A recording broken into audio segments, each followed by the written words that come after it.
अपने वीडियो क्या कलयुग को सिर्फ 5000 साल हुए को फिर से रिकॉर्ड कर रहे हैं। इस वीडियो में सिर्फ ऑडियो है। वीडियो में हमने कहा था। इस वीडियो में मैं कलयुग का समय 5000 वर्ष बीत जाने के बारे में बताऊंगा। पहले यह जान लेते हैं कि यह 5000 साल कहां से आए हैं। यानी द्वापर युग के बाद केवल 5000 साल ही हुए हैं। पहले यह जान ले कि हमारे पास वर्षों का कोई हिसाब नहीं है, अर्थात 5000 वर्ष बीत जाने का और कोई प्रमाण नहीं है। अब अगर हमारे पास कोई गणना नहीं है तो 5000 साल कहां से आए और क्यों माना जाता है कि केवल 5000 साल ही बीत चुके हैं। सिर्फ 5000 साल ही बीते हैं। ऐसी गणना की जाती है भारतीय गणितज्ञ आर्यभट्ट की पुस्तक आर्यभट्टीय के अनुसार। मैं इस 5000 पर आऊंगा, लेकिन अब एक धारणा यह भी है दैवीय वर्षों की या 12,000 दिव्य वर्षों की और 360 मानव वर्षों की। और कहा जाता है कि सतयुग 4800 दिव्य वर्षों का है, त्रेता युग 3600 दिव्य वर्षों का है, द्वापर युग 2400 दिव्य वर्षों का है और कलियुग 1200 दिव्य वर्षों का है। और जब आप इन सभी को जोड़ते हैं तो कुल 12,000 दिव्य वर्ष हो जाते हैं। मेरा यह वीडियो है कि महाभारत या भगवान कृष्ण के जाने के कितने साल बीत चुके हैं उस पर है। इसलिए मैं उन युग चक्रों पर अलग से वीडियो बनाऊंगा। अब मैं कह रहा था कि भारतीय गणितज्ञ आर्यभट्ट के संदर्भ में 5000 साल बीत चुके गणना की जाती है। आर्यभट्ट, हाँ, केवल आर्यभट्ट से। और यह केवल आर्यभट्ट है जिन्होंने 499 ईस्वी में स्पष्ट रूप से उल्लेख किया था कि महाभारत या भगवान कृष्ण के जाने के कितने साल बीत चुके हैं। आर्यभट्ट महान भारतीय गणितज्ञ और खगोलशास्त्री थे। उन्होंने चंद्र सूर्य ग्रहण की व्याख्या पर काम किया, पाई का अनुमान, अन्य खगोलीय गणनाएं। तो यह मान लिया गया कि केवल 5000 वर्ष बीत गए और उस समय से सभी लोग उसी का उपयोग कर रहे, क्योंकि कलयुग का कोई सटीक समय नहीं जानता था। कोई अन्य गणितज्ञ या खगोलशास्त्री या अन्य प्राचीन ग्रंथ नहीं जहां इस संख्या 5000 का उल्लेख है। अब मैं समझाता हूं, क्योंकि केवल आर्यभट्ट ही एकमात्र व्यक्ति थे। आर्यभट्ट का जन्म 476 सी में कुसुमपुरा में हुआ था।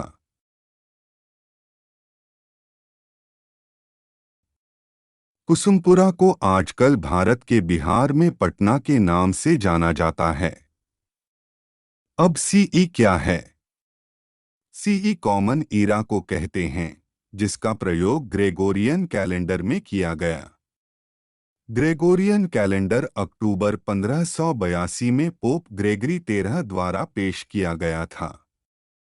ग्रेगोरियन कैलेंडर से पहले जूलियन कैलेंडर का इस्तेमाल किया जाता था, जो रोमन कैलेंडर था। भारत में न तो रोमन कैलेंडर का इस्तेमाल किया जाता था और न ही ग्रेगोरियन कैलेंडर का। अब बीसीई भी है, जिसका मतलब कॉमन ईरा से पहले। ये बीसी और एडी, सीई और बीसीई के वैकल्पिक निरूपण हैं। मतलब या तो आप कहिए बीसीई अथवा बीसी, यह एक ही है। और आप कहिए सी अथवा एडी, यह भी एक ही है। अब ध्यान से सुनिए कि कैसे केवल 5000 वर्ष बीत गए, कैसे प्रचलित हुआ। आर्यभट्ट ने दो प्रमुख ग्रंथ आर्यभट्टीय और आर्य सिद्धांत दिए। आर्यभट्टीय में आर्यभट्ट ने लिखा कि वह 23 साल के हैं और उस समय कलयुग का समय 3600 वर्ष बीत चुके हैं। तो आर्यभट्ट का जन्म 476 ईस्वी में हुआ था। 499 में उनकी उम्र 23 वर्ष रही होगी और उस समय कलयुग को केवल 3600 वर्ष ही हुए थे। आर्यभट्ट महान गणितज्ञ के रूप में जाने जाते हैं, इसलिए 5000 वर्ष बीते आर्यभट्ट के संदर्भ में हैं। मैं यह भी बताना चाहूंगा कि आर्यभट्ट के नाम से दो प्रसिद्ध गणितज्ञ थे। दूसरे लगभग 400 साल बाद जीवित थे। अब कुछ गणना करें। आर्यभट्ट के अनुसार 476 ईस्वी आर्यभट्ट का जन्म हुआ। मैंने पहले उल्लेख किया, अब आप सी अथवा एडी कहिए, यह एक ही है। इसलिए आर्यभट्ट का जन्म 476 एडी में हुआ था। 476 ईस्वी में 23 साल जोड़े, जो 499 ईस्वी है। 499 में कलयुग का समय 3600 वर्ष था। वर्तमान वर्ष 2021 है। अब 2021 से 499 घटाएं, जो 1522 है। कुल कलयुग वर्ष बन जाते हैं 3600 में 1522 जोड़े, जो 5122 वर्ष है। अब आपने देखा 2021 से 499 घटाने पर 1522 वर्ष आते और कुल 5122 वर्ष बन जाते। कोई अन्य प्रमाण नहीं है कि 3600 वर्ष बीत गए या 5000 वर्ष बीत गए। क्या इसमें आर्यभट्ट सही थे? मैं कहता हूं नहीं। हाँ, मैं कह रहा हूं कि आर्यभट्ट इस 3600 साल गणना में सही नहीं थे। हाँ, मेरा मतलब कि जब आर्यभट्ट 23 साल के थे तो कलयुग के 3600 साल नहीं थे।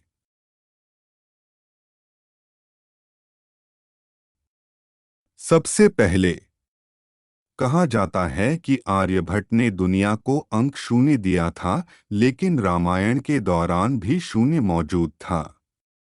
शून्य महाभारत या द्वापर युग में भी मौजूद था। जीरो पर अलग से वीडियो बनाऊंगा। अब सबसे महत्वपूर्ण बात आती है, जैसा कि मैंने कहा कि आर्यभट्ट का यह कहना गलत था कि कलयुग को केवल 3600 वर्ष ही हुए थे। याद रखें, मैंने जो उल्लेख किया था वह 3600 नंबर आर्यभट्टीय पुस्तक से आया है। आर्यभट्टीय और आर्य सिद्धांत लिखने के लिए आर्यभट्ट ने सूर्य सिद्धांत का प्रयोग किया।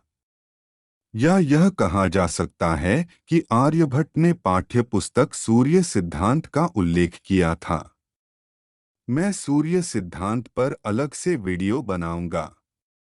या संस्कृत से हिंदी अंग्रेजी सूर्य सिद्धांत अनुवाद के साथ एक वीडियो। अब क्या सूर्य सिद्धांत में है कि 3600 वर्ष बीते कि कलयुग को केवल 3600 वर्ष ही हुए? उत्तर है नहीं। उत्तर है नहीं। आर्यभट्ट ने ही कहा था कि जब वे अपनी रचनाएं लिख रहे थे या प्रस्तुत कर रहे थे, उस समय कलयुग के 3600 वर्ष बीत गए। लेकिन मैं यह निष्कर्ष निकाल सकता हूं कि उस समय कलयुग के 3600 वर्ष बीते थे। और सबसे आसान तरीका है हड़प्पा सभ्यता का अस्तित्व, जिसे सिंधु सभ्यता या सिंधु घाटी सभ्यता के नाम से भी जाना जाता है। यह हड़प्पा सभ्यता आर्यभट्ट से 3300 साल पहले मौजूद थी। 5122 वर्षों में 2800 वर्ष आसानी से जोड़े जा सकते हैं, यानी 8000 साल बीत चुके। लेकिन मैं साबित करूंगा 10,000 से अधिक वर्ष बीत गए हैं महाभारत के बाद से, यानी महाभारत के उपरांत, अथवा भगवान कृष्ण के वैकुंठ चले जाने के बाद। मैं एक बार फिर कहूंगा कि केवल 5,000 वर्ष बीते ऐसा कोई प्रमाण नहीं है, लेकिन 10,000 या 20,000 से अधिक वर्ष बीत जाने के प्रमाण हैं। यह दावा हमारे एक लेखक ने किया है। यह 100-200 पृष्ठों का बड़ा शोध पत्र है, लेकिन अब वह इसे दोबारा लिखकर सबमिट करेंगे। उन्होंने सूर्य सिद्धांत, अन्य वैदिक शास्त्रों और कई चीजों को लिया है जो इसे 200 पृष्ठों की किताब बनाते हैं। मुझे आशा है वह अप्रैल 2022 तक प्रकाशित हो जाएगा।